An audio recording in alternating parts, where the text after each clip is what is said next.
Salut du 9 docteur. Moi, c'est Louis Vasselin et aujourd'hui, je suis là pour vous parler du poste de chef de projet biologie en prématuration et valorisation. Alors, qu'est-ce que c'est? En fait, moi, je travaille pour un organisme de valorisation qui s'appelle CNRS Innovation. Comme son nom l'indique, c'est une filiale du CNRS. Et globalement, l'objectif de la boîte, c'est de trouver des résultats de recherche qui sont intéressants et qui sont brevetables et de pouvoir soit les valoriser, donc les transformer en start-up ou faire aboutir les projets en de nouvelles technologies, ou de les TTO, Technology Transfer Office, vous avez peut-être entendu le terme déjà. Et en fait, le transfert, c'est quand on transfère la technologie ou l'idée à un industriel et c'est lui qui va la réaliser. Et du coup, c'est quoi mon rôle là-dedans?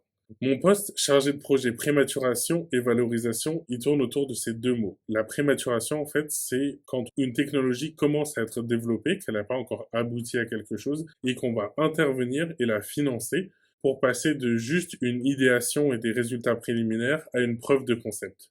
Et au sein de CNRS Innovation, en fait, on a un financement, le financement de prématuration, qui permet d'accompagner les projets des chercheurs et de financer en fait ces projets. Les chercheurs qui sont du CNRS, ils peuvent y candidater toute l'année. Et moi, mon travail, ainsi que celui de mes collègues, c'est de regarder les projets qui sont valorisables, brevetables, qui ont de l'avenir ou du marché, qui sont cohérents avec les technologies de nos jours, et d'accompagner les chercheurs à développer ces technologies, trouver des preuves de concept et participer à leur stratégie de valorisation.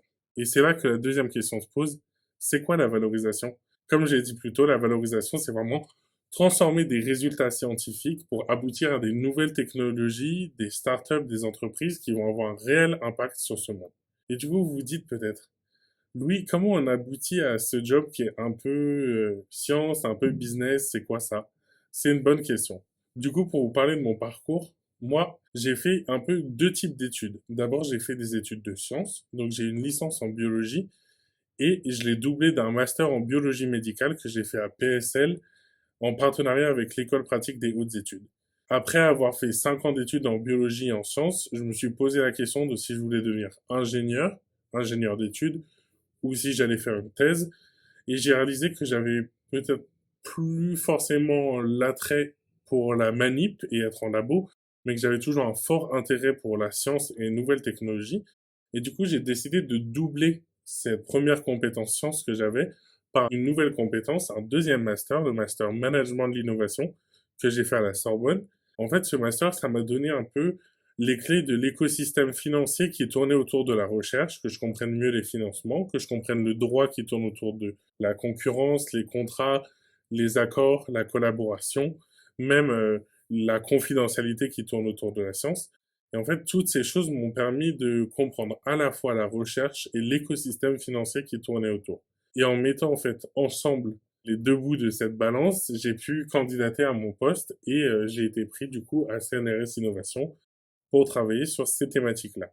Vous vous posez la question peut-être de c'est un univers qui est jeune ou vieux, j'en ai jamais entendu parler de la valorisation. C'est intéressant comme domaine parce que il y a deux types de personnes différentes qui y travaillent. Souvent, c'est des personnes qui sont un peu plus âgées et qui ont vraiment exploré tout l'écosystème de la recherche et qui font plus forcément de recherche eux-mêmes, mais qui veulent contribuer à la recherche et du coup ils vont travailler en valorisation. Et de l'autre côté, il y a des gens comme moi qui arrivent par en bas, mais directement dans le monde de la valorisation. Et en fait, c'est intéressant parce que souvent on fonctionne en équipe et il y a des gens qui connaissent vraiment toute la recherche et nous qui sommes un peu plus modernes dans nos outils et ça fait un mélange un peu spicy qui fonctionne bien. Où est-ce que ça peut mener ce genre de poste? À plein de choses. Déjà parce que vous allez découvrir plein de startups, plein de technologies et vous allez être vraiment à jour. Vous pouvez continuer après ça pour travailler dans le conseil ou dans le financement parce que vous avez vraiment une bonne connaissance des technologies et de l'environnement qui est autour. Mais ce que vous pouvez aussi faire, c'est juste évoluer dans la valorisation. Il y a plein de financements, il y a plein d'écosystèmes, l'écosystème européen par exemple, qui sont intéressants à découvrir et qui ont des connaissances et des compétences propres. Et acquérir tout ça, ça permet en fait de monter en grade, de commencer à s'occuper de projets plus ambitieux ou alors de devenir expert et d'encadrer des personnes qui sont moins expertes dans la gestion des projets et la valorisation. Si ça vous a plu, je vous conseille de regarder un peu sur Internet les différents organismes de valorisation qui existent pour voir si vous pourriez candidater. Parce qu'on cherche toujours plein de profils différents. Il y a CNRS Innovation, l'INSAM Transfer, la SAT. C'est tous des acteurs qui aident à transformer la recherche que font les chercheurs en des choses concrètes.